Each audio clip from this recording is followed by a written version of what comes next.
Enoy Extreme Media UJ. Subscribe for all updates. Honorable members, rather on again a sad note, we lost our former Minister of Works and Transport, Dr. Monica Azuba Ntege, who died on 21st April 2026.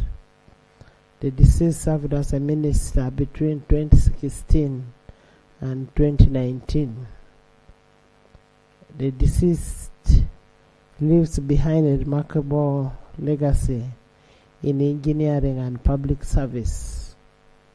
On behalf of Parliament of Uganda and on my own behalf, I convey our heartfelt condolence to His Excellency the President, to the bereaved family, the engineering fraternity, to the people of Busoga, and all the Ugandans.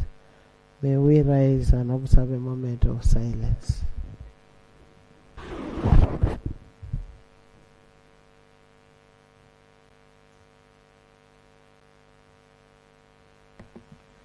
May her soul rest in eternal peace.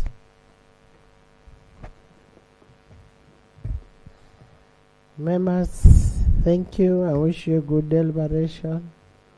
I know most of the members are coming. The rain is much out there. But I'm happy to see Jonah in the house.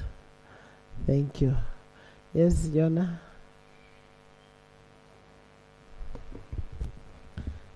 Madam Speaker, I'm rising to react to your communication on the first guidance you have given to our side on the need to bring to this House all the reports of the Public Accounts Committee. I will relay that information to the respective chairpersons and ensure that those reports are laid in time. Secondly, I want to also from your left side join you and Ugandans in mourning the late Honorable Minister, Engineer Ntege, whom we had the opportunity to be with in this House. When she was the Minister of Works and Transport, I was a member of the Committee on Physical Infrastructure, and we enjoyed working with her closely. One of the memorable contributions, if I recall, was the revival of the Uganda National Airlines. She was the minister that led the government side in making those proposals to this House. We had very interesting debates then, so I convey my heartfelt condolence to the family and pray that her soul rests in eternal peace. Thank you, Lord. Honorable Betty.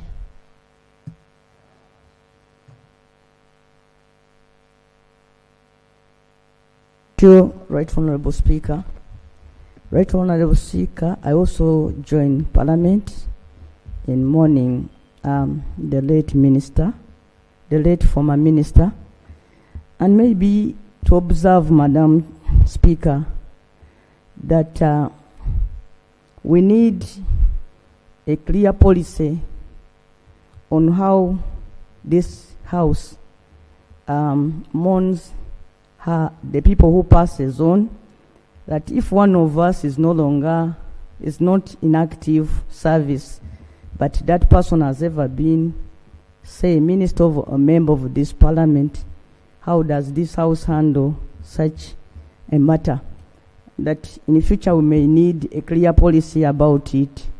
We are so grateful, for example, by the way you handled the matter concerning our late sister. I'm going to join colleagues. We are now at church, but we are so grateful by the assistance you gave, the session that sat here to mourn her, and I would wish to see a similar thing extended to other people. Right Honorable Speaker, there is a matter of national importance that I want the Minister of Education to handle concerning the issuance of certificates to our learners who have completed levels in education, say O level, A level, and other areas of education. What we do here normally is that in Uganda, they allow a person to join the next level using the pass slip, which is provisional results. But when a learner is supposed to join an institution outside of Uganda, and in other countries, they don't allow them to use pass slips. Instead, they demand for certificates. And then UNEB takes up to between 6 months to a year before they issue the real certificates. Yet when parents are paying for examination fees, that money also includes money for the certificates. So what happens is that if a learner is to join an institution outside the country, that learner must lose a year as he or she waits for the certificate. I've been approached by some parents who want to take their children outside the country for studying, but they other countries insist, even including countries here in East Africa, like in Kenya, they insist that you must take the real certificate before they allow a student to join their institutions. Yet here UNEB takes up to between 6 months to a year before they issue the certificates. My appeal, Right Honorable Speaker, is that the Ministry of Education informs this House how they are handling this matter and what they think about such a scenario where somebody wants to join an institution outside the country and UNEB takes time to issue the certificates. Right Honorable Speaker, that is my concern, for which I'm seeking guidance and assistance for these parents and learners. When you go to UNEB right now, you find there are so many people lined up waiting for their documents. It seems there is no clear policy of issuing academic documents to those who need them in time. It takes a lot of time, people moving up and down, which is so tedious and very inconvenient. Thank you, Madam Speaker. Thank you, Honorable Betty. Honorable Betty, for the sitting members of Parliament, there is no doubt that we will always honor them in the House because it's provided for under the Administration of Parliament Act. That is within our preserve. Maybe the other, let me find out from government.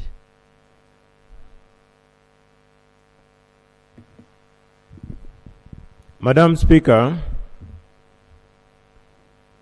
I wish on behalf of government to equally join Parliament in paying our last respect in terms of condolences to the family of the late Minister of Works Emeritus, the Honorable Engineer Azuba.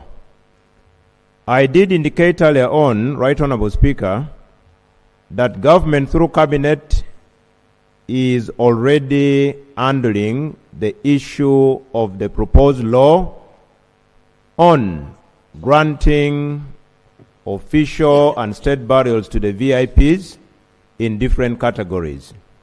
I equally informed the House that in the absence of that law, which is still proposed law, which is still before Cabinet, we are using the precedent we have set, the practice we have set on the specific case of the Honorable former Minister of Works. His Excellency the President has invoked his powers under the Constitution where the executive authority is invested in him or her, and he has directed that the Minister Emeritus of Works be granted an official burial. This morning, the Minister for the Presidency with the National Organizing Committee will be meeting the family of the fallen Minister Emeritus. On the question raised to the Minister of Education and Sports, I beg to request that we wait because the ministry equally has a subject matter on the order paper such that a minister from that ministry can respond to that highly technical question. Thank you. Thank you. Honorable Thank you very much, Madam Speaker. Madam Speaker, I think we don't want to burden the President every now and then to be issuing selective official barriers or providing some specific benefits to other people. What Honorable Beta has raised is very important. How do you manage people who have ever been in Parliament or some offices when they pass on? Let me give an example of Bank of Uganda. Bank of Uganda, when you are an employee and you retire, they will treat you until you die. And when you die, they will bury you. So why don't you also come up with a mechanism? How members of Parliament, how government officials, if they pass on, how they are treated, even in treatment, because even the treatment is selective. It is very unfair for a member of Parliament who was here when he falls sick. They selectively say that one will not be treated. Others are what? Treated. Of course, for me, I'm not among those who will fall sick. But I'm just, God, I will not. There are very many colleagues of ours who are suffering out there. If you get them, you always sympathize. If you give him 20,000, you might think you have given him 20 million. So I want Parliament to come up with a better mechanism how to deal with colleagues of that nature. Thank you. Still, let's finalize on that one, Katesh, before you come. Yes. Honorable Katesh, is it on the same? Yeah, Madam Speaker, I just want to extend my condolences. The late Monica, ironically, was a very ardent golfer. So this house has lost two sports women. She was the president of the Uganda Ladies Golf Union, and until a few weeks ago, we've been having golf games with her. And so I want to join the House and the country in passing the condolences to the family, but also to the entire golf union, and pray that may her soul rest in peace. Thank you. On the issue being raised by Honorable Nandala. Thank you, Right Honorable Speaker. I want to add my voice on this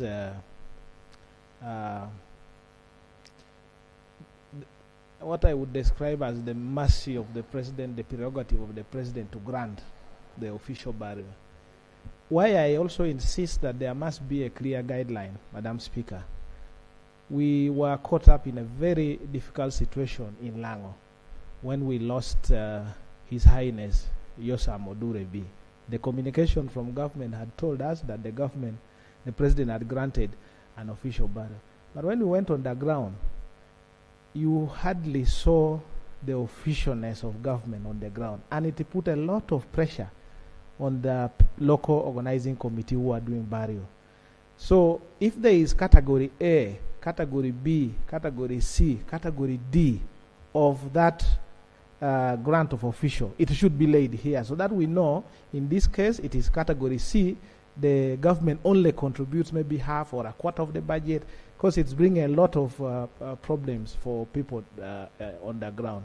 So I would like to ask that the government could clarify particularly on this, so that the pressures on the family and the local organizing committees and the conflicts that are usually arising out of such barriers could hardly be managed. Thank you. Thank you.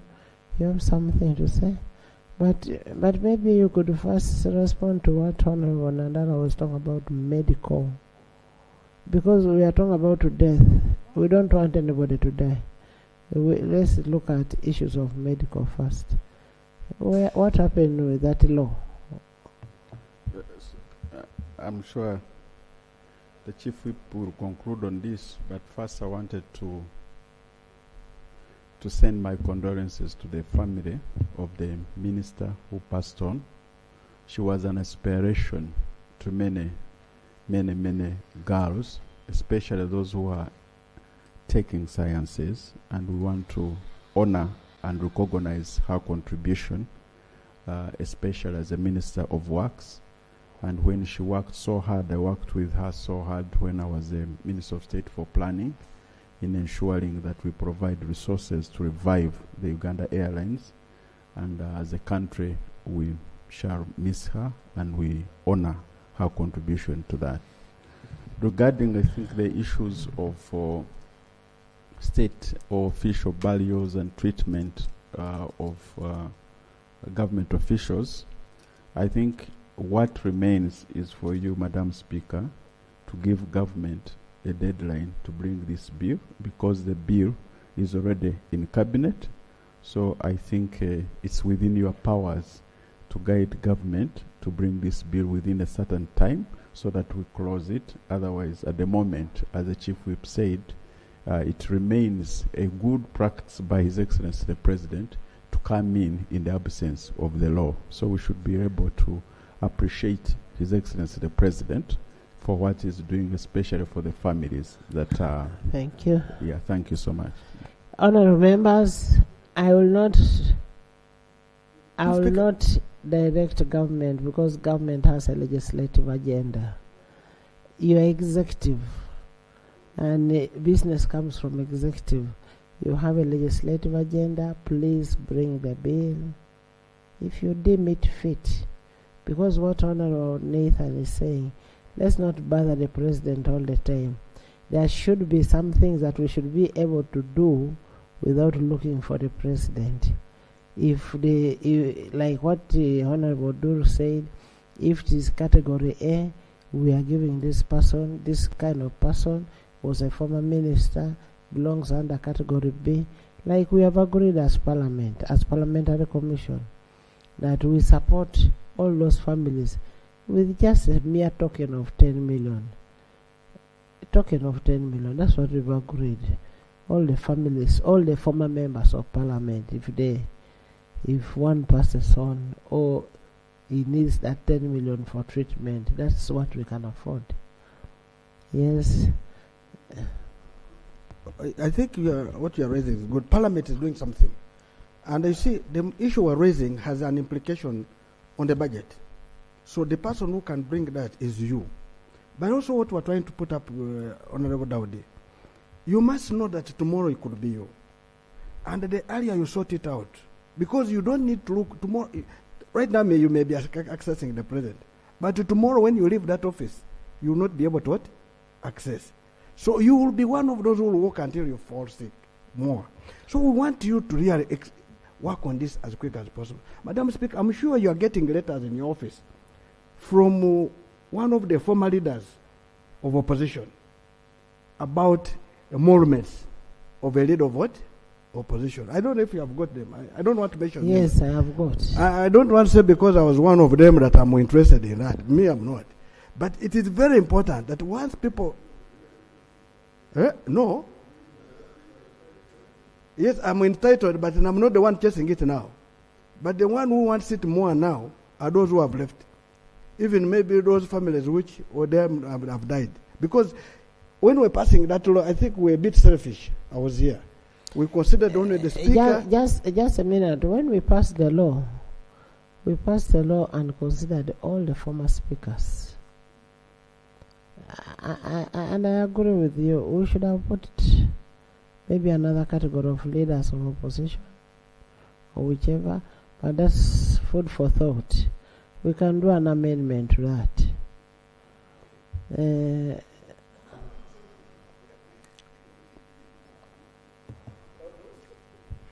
Madam Speaker, we would love that law to equally include former commissioners of Parliament.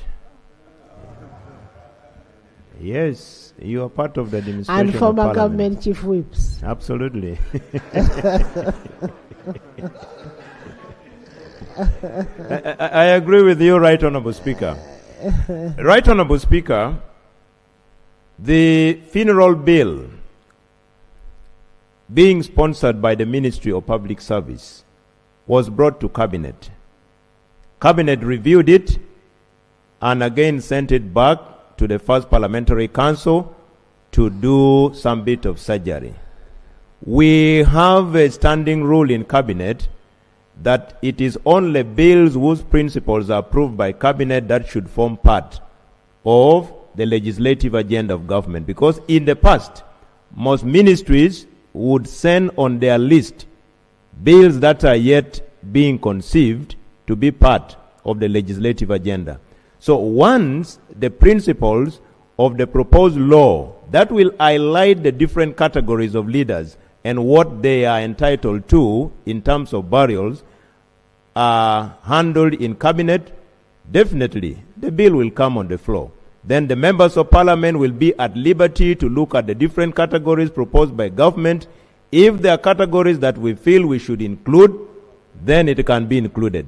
But before the law is in place, I beg that we allow the president to continue exercising the executive authority. So it is work in progress. The bill is already before cabinet. Once the principles are done, it will come to parliament through the Ministry of Public Service. Okay. Thank you, Madam Speaker. honorable members, and that's why I've told our members, let's protect our pension. I have seen members of parliament, former members of parliament, who are suffering. But when you get somebody who is earning just mere 2 million shillings out of the pension, the person is very, very happy. Very, very happy. Now, when somebody brought in a bill, was making a proposal that they want to get 50% of their pension, that people should be allowed to get 50% of their pension. I am sorry, members, we will not allow that. We should be able to differentiate between a pension and a SACCO. We should not do that. And then there is something that, Honorable Minister, that I want you to make a follow-up.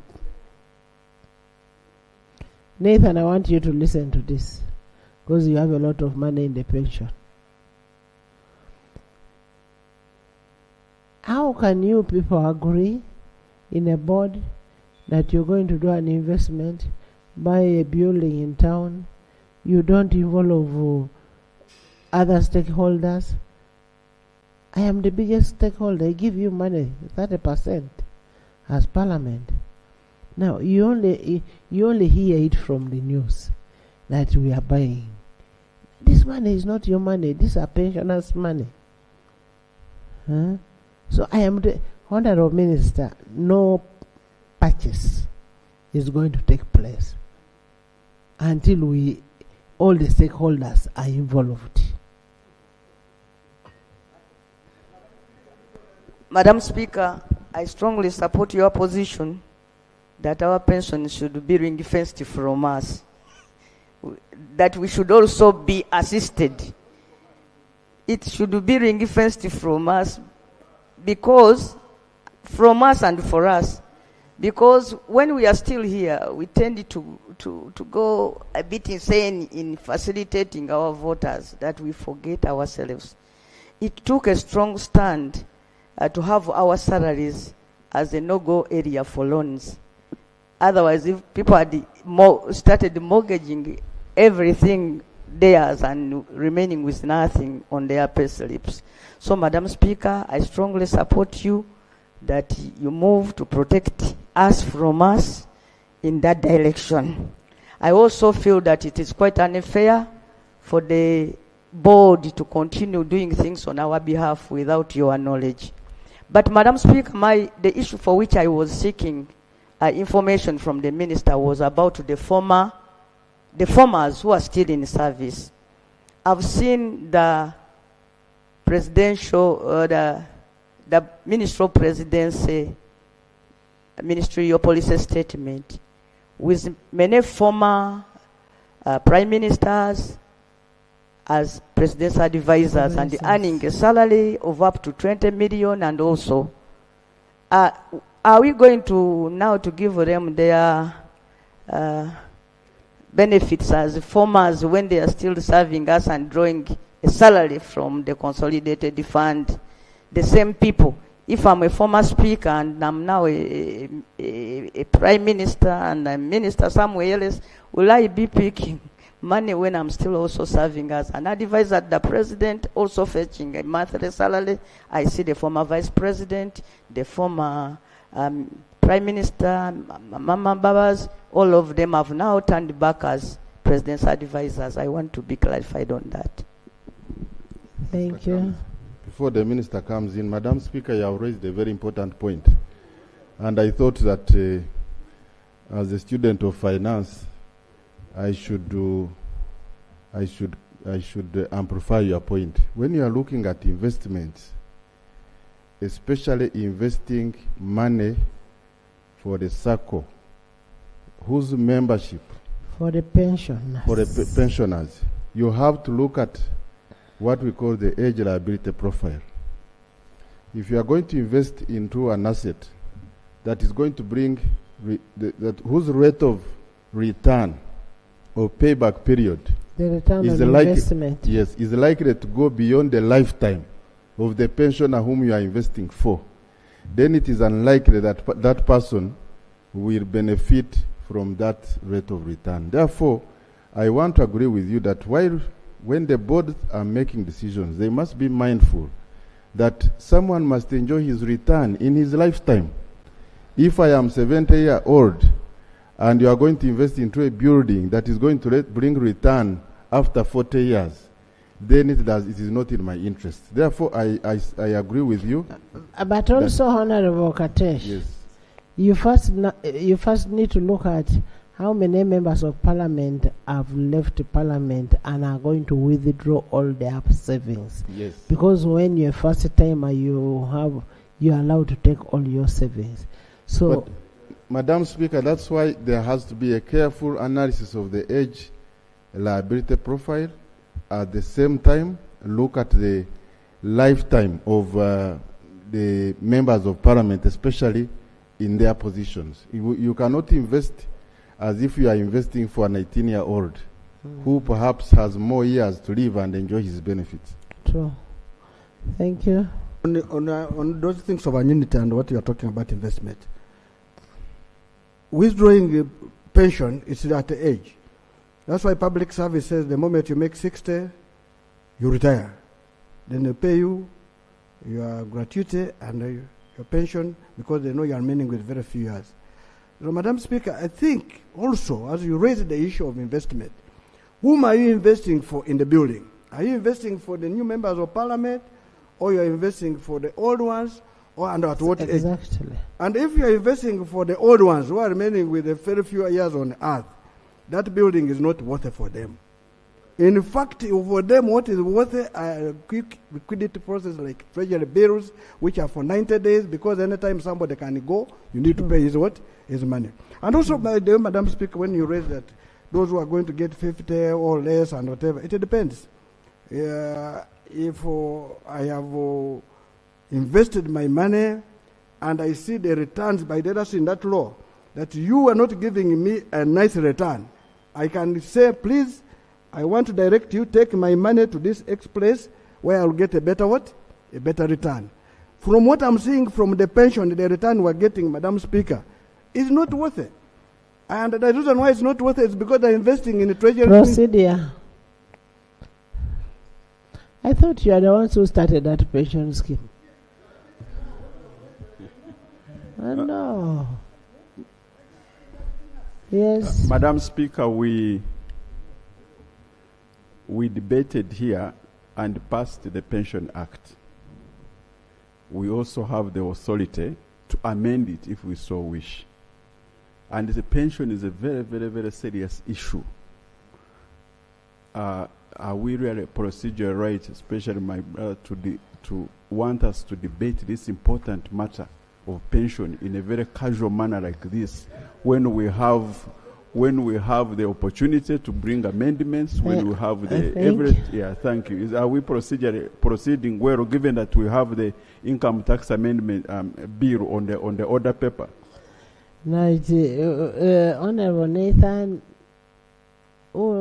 if you think it is not doing well, we'll get time and do that amendment. So for now, let's go to the next item. Abalungi abatuuliriza era abatulaba olunaku olwaleero tukyaddeko ewa Sheikh Asiraf Dembe. Sebo sanyusa okubalaba amannya agange Seeka Asiraf Dembe akola ku bizibu by'enjawulo. Omuntu singa aba alina ebirwadde musomereddwa tunywa amazzi ga lukuya nga bw'obadde ogalaba tugenda abantu ku kyoto ne twokya emizimu emibi egibabaamu n'okulomba edduwa. Abantu singa abeera ng'ali wano atuuse sobola okumulombera edduwa ne waba atatuuse nga mpadde amannya ge naye ng'ali wala neetaase enamba yange yeeno eri 0707363711. Nammwe bannyinaffe abali ebweru oyagala okuba nti oyagala okulombera ku dduwa ng'olina ebizibu viza zibuze amaka gakolongotana sente zikola zimpita mu ngalo ojja kumpeereza ekifaananyi kyo n'amannya go ebyo byokka bijja kummala nja kukulombera edduwa ojja kutereera. Olunaku olusembayo mu mwezi mba n'edduwa eyawamu ffenna n'abalwadde bange abakadde n'abapya. Salaamu alaikum warahmatullahi wabarakatuh.